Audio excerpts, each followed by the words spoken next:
इसके बाद हम उस विशाल मेंढक की ओर बढ़े। हवा में कोहरा और घना होता जा रहा था। रास्ते में लगातार छोटे मोटे बियॉन्ड यीशो म्यूटेटेड बीस्ट हमला कर रहे थे। मात्र 600 मीटर की दूरी तय करने में हमें लगभग 1 घंटा लग गया। अंत में हमें कोहरे में छिपा वह विशाल साया मिल ही गया। उसकी ऊंचाई उस मेंढिस जितनी ही थी, लेकिन उसका शरीर एक बड़े ट्रक जितना भारी भरकम था। उसकी दोनों आंखें इधर उधर घूम रही थी और वह बीच बीच में अपनी लंबी जीभ निकालकर फुटबॉल जितने बड़े मच्छरों को निगल रहा था। जूझो काफी देर तक सुनने खड़ा रहा। दूसरे भाई, क्या हम वाकई इससे लड़ने वाले हैं? मुझे लग रहा है कि यह मुझे एक बार में निगल जाएगा। मैंने उस विशाल जीव को जटिल नजरों से देखा। मात्र कुछ घंटों में यह दर्जनों गुना बढ़ चुका था। तभी मेरे दिमाग में 2 अन्य मनुष्यों की चेतना महसूस हुई। मैंने फुसफुसाते हुए कहा, कोई और आ रहा है। कोहरे से वर्दी पहने 2 पुलिस अधिकारी बाहर निकले। छात्रों, यहाँ बहुत खतरा है, तुरंत अपने हॉस्टल वापस जाओ। जूझो को लगा जैसे उसे रक्षक मिल गए हों। पुलिस अंकल, आप सही समय पर आए हैं। हम बस इस राक्षस को मारने की योजना बना रहे थे। ये सुनकर बुजुर्ग अधिकारी गुस्से में चिल्लाया, बकवास! ये राक्षस अब तक 5 लोगों की जान ले चुका है जो तुम्हारी तरह ही कॉलेज के छात्र थे। हम भी इसे सिर्फ यहाँ तक सीमित रख पाए हैं और तुम इसे मारने की सोच रहे हो। वापस जाओ। पुलिस अंकल, क्या आपके पास भी इसे खत्म करने का कोई तरीका नहीं है? तरीका क्यों नहीं है, बस हमारे पास गोला बारूद एम्यूनिशन सीमित है। कल शरण स्थल जाते समय पता नहीं कितनी जरूरत पड़े, इसलिए इसे यहाँ बर्बाद करना ठीक नहीं है। तो क्या आपने किसी शौर्य अवेकेंड एबिलिटी यूजर को नहीं बुलाया? पास खड़ी महिला अधिकारी ने उपहास करते हुए कहा,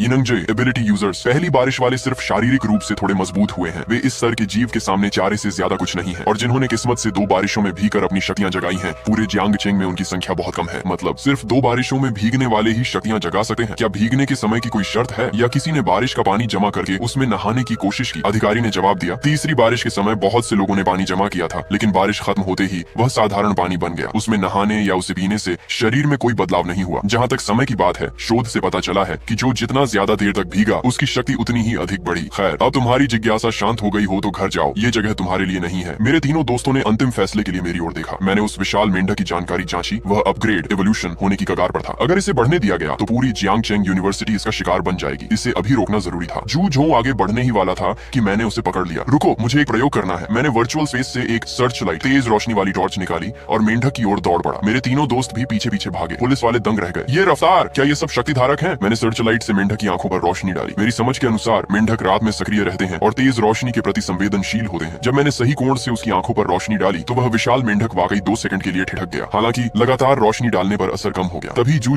ने पानी की एक तेज बौछार उसके पेट पर मारी, लेकिन मेंढक ने उसे देखा तक नहीं। जू को लगा जैसे एक मेंढक उसका अपमान कर रहा हो। वह फिर हमला करने वाला था कि मैंने उसे रोक दिया। इस मेंढक ने जल तत्व वाटर एट्रीब्यूट जगा लिया है। इस पर पानी का असर नहीं होगा। अब मुझे कोशिश करने दो। मैंने अपनी आंखें बंद की और मानसिक शक्ति मेंटल पावर को केंद्रित किया। वह एक सुई की तरह मेंढक के चेतना क्षेत्र कॉन्शियसनेस पर जा लगी। विशाल मेंढक दर्द से चीख उठा। उसके शरीर से झर के फव्वारे फूटने लगे, जिससे आसपास की घास पल भर में जल गई। मैंने फिर से सर्चलाइट से उसे चकाचौंध किया और बाकी तीनों ने मौके का फायदा उठाकर हमला कर दिया। हम चारों उस विशाल मेंढक के साथ गुरिल्ला युद्ध हिट एंड रन करने लगे। इसी बीच एक जवान पुलिसकर्मी अपने कप्तान के पास दौड़ता हुआ आया। कप्तान, वह विशाल मेंटिस मारा जा चुका है। उसके दोनों पंजे भी गायब हैं। महिला अधिकारी चौंक गई। पंजों की बात कर रहे हो? जवान ने उसी दिशा में इशारा किया जहां हम लड़ रहे थे। हाँ, क्या इन छात्रों ने ही उसे मारा है? आधे घंटे की लड़ाई के बाद विशाल मेंढक लहूलुहान हो चुका था। उसे अपनी गलती का एहसास हुआ और उसने भागने की कोशिश की। चेंगी ने मिट्टी की दीवार से उसका रास्ता रोका, लेकिन एक मेंढक के लिए वह रुकावट नहीं थी। उसने अपनी टांगों के जोर से ऊंची छलांग लगाई, लेकिन जब वह हवा में सबसे ऊंची जगह पर था, मैंने फिर से मानसिक हमला किया। उसका विशाल शरीर धड़ाम से जमीन पर गिरा। हम चारों ने तुरंत उस पर अंतिम प्रहार किए। मेंढक की सांसें उखड़ने लगी। उसकी बड़ी पानीदार आंखें जैसे रहम की भीख मांग रही थी। मेरे चेहरे पर कोई सहानुभूति नहीं थी। तीसरे भाई, क्या तुम इसके साथ अनुबंध करना चाहते हो? शियाओ युलियांग ने उस विशाल जीव को देखा और फिर कहा, दूसरे भाई, इसे मार डालो। इसके शरीर पर हमारे बहुत से साथियों का खून लगा है। ये जीने के लायक नहीं है। मैंने मेंटिस के एक ही वार से उसे खत्म कर दिया। नाम विशाल मेंढक, स्तर प्रथम श्रेणी काबियन यीशो म्यूटेटेड बीस्ट, स्थिति मृत, शेष मूल्य जहर की थैली, जल और विष दोहरे तत्व वाला कोर उत्परिवर्तित मेंढक का मांस। जहर की थैली और कोर निकालने के बाद मैंने पूरे मेंढक के मांस को अपने वर्चुअल स्पेस में रख लिया। यह दृश्य देखकर उन तीनों पुलिसकर्मियों की आंखें फटी रह गईं। क्या यह स्पेस एट्रीब्यूट वाला शक्ति धारक है? अधिकारी जानता था कि पूरी सेना में एक भी स्पेस यूजर नहीं है और इस कयामत के द्वार में सामान ले जाने की यह क्षमता किसी वरदान से कम नहीं थी। वह ऐसे हुनरमंद इंसान को हाथ से नहीं जाने देना चाहता था। वह हमारे पास आया और बोला, छात्रों, क्या तुम हमारे साथ जुड़ना चाहोगे? हम चारों एक पल के लिए ठिठक गए। मौजूदा स्थिति में सेना के साथ जुड़ना सबसे बड़ी सुरक्षा की गारंटी थी, लेकिन काफी सोचने के बाद हमने मना कर दिया। सेना अच्छी थी, लेकिन हम जैसे नए कॉलेज छात्रों के लिए शायद वह बंधन सही नहीं था। हालांकि अधिकारी होने हार नहीं मानी। उन्होंने प्रस्ताव रखा कि क्या हम कल जियांगचेंग विश्वविद्यालय के छात्रों और शिक्षकों को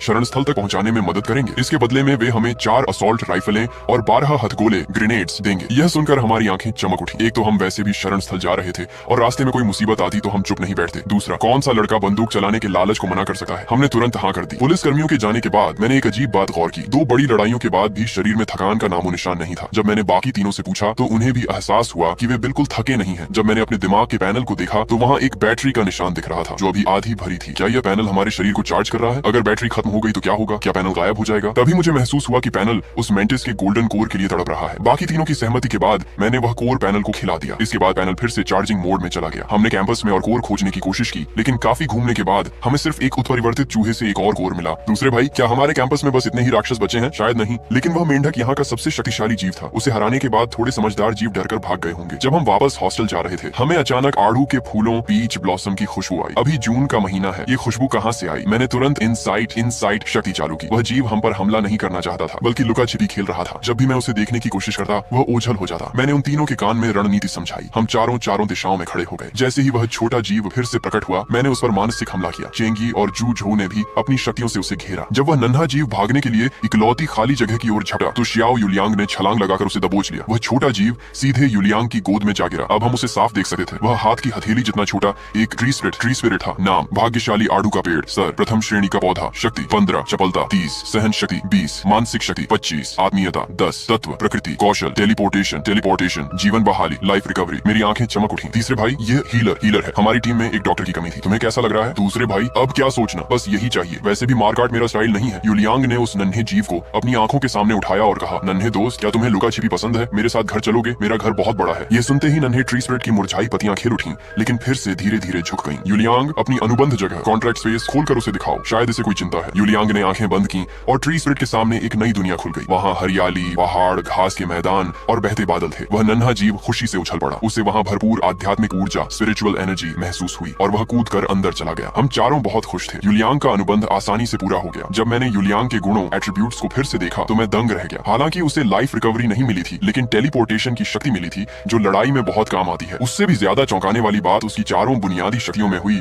भारी वृद्धि थी। क्या जीवों को मारने से हम मजबूत हो रहे हैं, या यह कोहरे का असर है, या उस पहली बारिश का असर अभी भी हो रहा है? समझ नहीं आ रहा था और अब अंधेरा होने लगा था, इसलिए हम हॉस्टल लौट आए। वहाँ युलियांग को महसूस हुआ कि ट्री स्पिरिट बाहर आना चाहती है। चेंगी हंसा। तुमने वादा किया था कि तुम उसके साथ लुका छिपी खेलोगे, भूलना मत। लेकिन जैसे ही उस नन्हे जीव ने हॉस्टल का कमरा देखा, उसकी पत्तियां गुस्से से मुरझा गईं। वह जैसे शिकायत कर रहा था, यही है तुम्हारा वो बड़ा घर? युलियांग शर्मिंदगी से अपना सिर खुजलाने लगा, लेकिन फिर वह थोड़ा उदास हो गया। उसने जिस बड़े घर की बात की थी, वह जाहिर तौर पर यह हॉस्टल नहीं था। वह नहीं जानता था कि वह अपने असली घर कभी लौट पाएगा या नहीं, और उसके घर वाले किस हाल में होंगे। वह नन्हा जीव बहुत संवेदनशील था। उसने तुरंत युलियांग की उदासी भांप ली और अपनी छोटी पत्तियों से युलियांग के सिर को सहलाने लगा। ये देखकर मैं मुस्कुराया। चलो इसका कोई नाम रखते हैं। हाँ तीसरे भाई, हमें तो यह भी नहीं पता कि यह लड़का है या लड़की। युलियांग ठिठक गया। उसने इस पर ध्यान ही नहीं दिया था। एक मालिक के तौर पर यह उसकी लापरवाही थी। उसने धीरे से ट्री स्पिरिट से पूछा, फिर बोला, इसने कहा कि यह फूल खिला सकती है, तो शायद यह लड़की है। लड़की? तो फिर तुम खुद ही इसका नाम रखो, हम दखल नहीं देंगे। आखिरकार शियाओ युलियांग ने काफी देर सोचने के बाद उसे लुओ होंग नाम दिया। नन्हा जीव अपने नए नाम से बहुत खुश लग रहा था और खुशी से झूमने लगा। इस तरह हॉस्टल के कमरे में कुछ पलों के लिए हंसी मजाक का माहौल बन गया। हालांकि यह ज्यादा देर नहीं चला। छत से अजीब सी आवाजें आने लगी और एक विशाल परछाई खिड़की के बाहर से तेजी से गुजरी। मेरा चेहरा सख्त हो गया और मैंने तुरंत दराज से एक पुरानी घड़ी निकाली। रात के 2:30 बज रहे थे। जू झो ने घबरा कर पूछा, दूसरे भाई, क्या तुम्हें कुछ पता चला है? मैंने खिड़की से बाहर झांकते हुए देखा। 2 मीटर के पंखों वाले विशाल चमगादड़ बाहर मंडरा रहे थे। मुझे लगता है कि हमारी रात का पिछला हिस्सा इतना शांत इसलिए था क्योंकि ये सभी बियन यीशो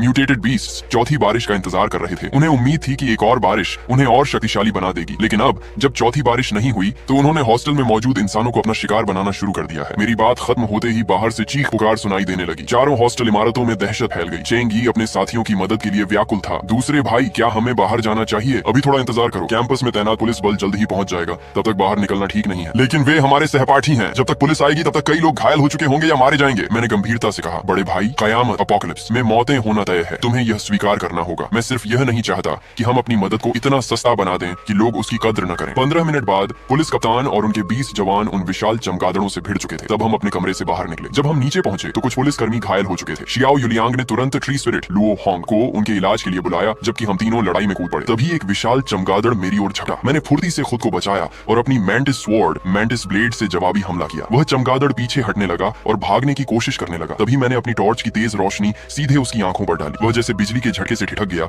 और सीधा नीचे गिरा। मैंने तुरंत एक ही वार में उसे खत्म कर दिया। फिर मैंने स्पेस से और टॉर्च निकालकर बाकी तीनों को दी। जल्द ही हॉस्टल के बाहर के चमगादड़ खत्म हो गए, लेकिन कई अंदर घुस चुके थे। पुलिस कप्तान ने टीम को 4 हिस्सों में बांट दिया। चेंगी, युलियांग और जू झो क्रमशः पहली, दूसरी और तीसरी बिल्डिंग में गए, जबकि मैं चौथी बिल्डिंग में रुक गया। मुझे महसूस हो रहा था कि यहाँ आसपास कोई बहुत शक्तिशाली जीव मौजूद है। जैसे ही मैंने छठी मंजिल के एक पुराने खाली कमरे का दरवाजा खोला, मेरे पसीने छूट गए। कमरे जितना ऊंचा एक विशाल चमगादड़ मुझे घूर रहा था। उसके पंख कमरे के अंदर पूरी तरह खुल भी नहीं पा रहे थे। अंधेरे में उसकी आंखें गहरी लाल चमक रही थी। नाम ब्लड बैट किंग। सर द्वितीय श्रेणी का उत्परिवर्तित जीव, शक्ति 30-5 चपलता, 86-7 सहन शक्ति, 87-4 मानसिक शक्ति, 21-6 क्रोध, 80% विशेषता, रक्त ऊर्जा, कौशल, रक्त चूसना, रक्त जमाना, अग्नि रक्त, कमजोरी, गर्भवती है जिससे ताकत काफी कम हो गई है। जैसे ही मैंने उसकी जानकारी पढ़ी वह एक गोली की तरह मेरी ओर झपटा। मैं दरवाजे के बाहर कूदा, बैट किंग हॉस्टल से निकलकर गलियारे के बाहर खुले आसमान में आ गया। उसके पंख आकाश को ढंकने वाले विशाल पर्दे जैसे फैल गए। मैंने तुरंत मानसिक हमला किया। उस राक्षस को लगा जैसे उसके दिमाग में कोई तीर चुभ गया हो और वह दर्द से कराह उठा। उसे समझ आया कि उसका रक्त जमाना कौशल मानसिक हमले पर काम नहीं कर रहा, जिससे उसका गुस्सा और बढ़ गया। उसने अपने पंख फड़फड़ाए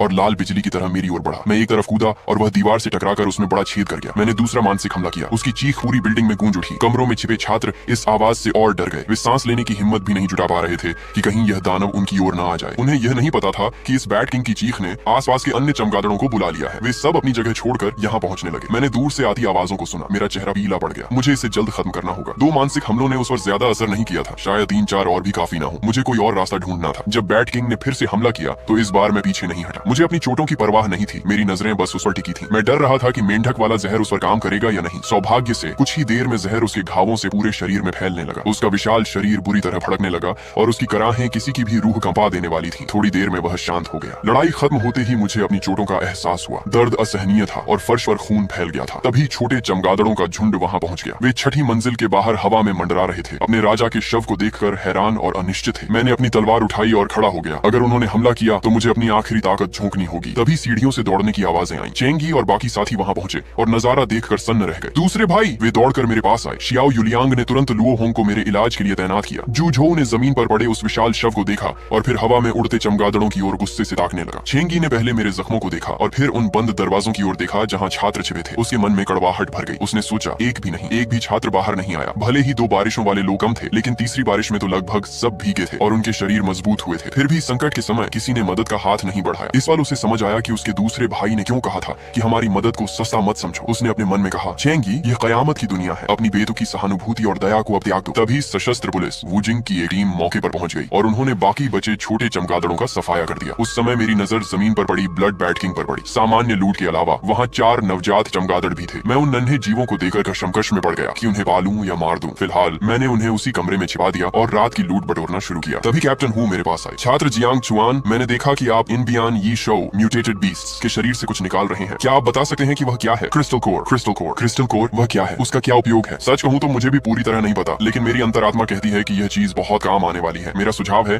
कि आप लोग भी इन्हें इकट्ठा करना शुरू करें। कैप्टन हु ने सिर हिलाया और सोच में डूब गए। उन्हें नहीं पता था कि बेस पर इस बारे में कोई शोध चल रहा है या नहीं। उन्हें यह जानकारी जल्द से जल्द ऊपर भेजनी थी। जब तक हमने युद्ध क्षेत्र को साफ किया, सुबह की हल्की रोशनी होने लगी थी। हम आखिरी आराम के लिए हॉस्टल लौटे। तभी शियाओ युलियांग ने अजीब नजरों से मेरी ओर देखा। दूसरे भाई, मैंने एक अजीब बात गौर की है। जब से मैंने तीसरा चमगादड़ मारा है, मेरे दिमाग में एक धुंधली सी आवाज कह रही है कि अब मेरी ताकत और नहीं बढ़ेगी। हाँ, मुझे भी ऐसा ही महसूस हो रहा है। मुझे भी। ये सुनकर मैं उलझन में पड़ गया क्योंकि मुझे ऐसा कुछ महसूस नहीं हुआ था। मैंने उन तीनों के प्रॉपर्टी पैनल की जांच की। एक बात समान थी, उनके सभी गुण एट्रीब्यूट्स 30 से नीचे थे। क्या दूसरे स्तर लेवल 2 पर पहुंचने के लिए पहले अपने हाथों से एक द्वितीय श्रेणी के राक्षस को मारना जरूरी है? 4 लोगों के लिए अलग अलग स्तर 2 के राक्षसों को मारना काफी कठिन चुनौती हो सकती है। इस सवाल को अभी यहीं छोड़ते हैं, बाद में मौका मिलने पर प्रयोग करेंगे। अभी एक और चीज पर ध्यान देते हैं। मैंने वर्चुअल स्पेस से चमकते हुए गोलों का ढेर निकाला। पूरे सिटी 3 लेवल 1 क्रिस्टल कोर और एक लेवल 2 क्रिस्टल कोर। इनके बारे में क्या ख्याल है? मुझे लगता है कि मेरे पैनल को चार्ज करने के अलावा इनका और भी उपयोग है। सबने एक दूसरे को देखा, किसी को कुछ समझ नहीं आ रहा था। तभी जू झो के चेहरे के भाव बदल गए। बड़े भाई, दूसरे भाई, तीसरे भाई, क्या वह मेंढक वाला क्रिस्टल कोर मुझे मिल सकता है? पता नहीं क्यों पहले कुछ महसूस नहीं हुआ था, लेकिन अब एक आवाज कह रही है कि यह कोर मेरे काम आ सका है। मैं तुरंत समझ गया। जू झो की शक्ति जल तत्व वाटर एट्रीब्यूट है और मेंढक जल और विष दोनों तत्वों वाला था। इसका मतलब है कि वही क्रिस्टल कोर हमारे काम आएंगे जो हमारी शक्तियों से मेल खाते हो। हमने आपस में तय किया कि भविष्य में जो कोर जिसके काम का होगा उसे ही दिया जाएगा। जैसे ही सूरज ऊपर आया,